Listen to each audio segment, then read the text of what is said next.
je ne sais pas pourquoi chaque fois je sors des albums ou des morceaux à la même période qu'un événement. Par exemple, il y avait le Covid, j'ai sorti une chanson qui s'appelait Héros du quotidien, ça collait pile poil à l'actualité. Et là, je sors un album qui collait pile poil.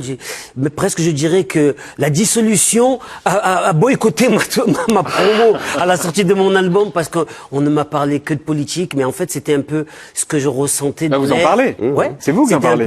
C'était un peu dans l'air que je ressentais un peu partout, toute l'année. On sent que tout est déchiré, on le voit encore aujourd'hui. Jusqu'à l'heure actuelle, on n'a toujours pas de Premier ministre. Vous n'avez pas de montre, hein, Soprano. Ouais, c'est juste pour montrer que j'ai pas... voilà. Vous dites FN. Ouais, c'est important de préciser, et c'est pour ça que je dis amnésique, parce que j'ai vu des gens qui ne connaissaient pas la racine du parti. Et moi, je fais partie de la génération qui a perdu des amis, qui a perdu un ami à l'époque à Marseille par rapport aux couleurs d'affiche qui étaient du Front National. Et quand j'entendais des gens dire non, le Front National, ce parti n'est pas extrême droite, n'est pas raciste, ça me touche beaucoup. Ça me ramène à penser aux parents de ce jeune Ibrahim Chibago qui a été assassiné. Il a peut-être changé depuis?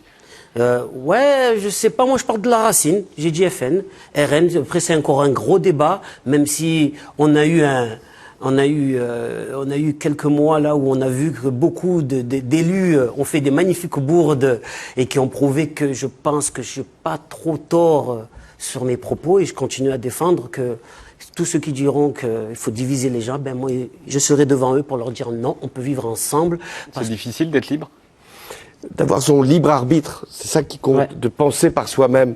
C'est ça que j'essaie de défendre. Et de ne pas être précisément influencé ou d'être capté par tous ceux qui veulent vous conduire là où vous ne voulez pas aller. Donc moi je trouve que la chanson a toujours une expression de société, une expression politique. Il ne s'agit pas de faire des chansons politiques, mais elles révèlent l'état d'une société.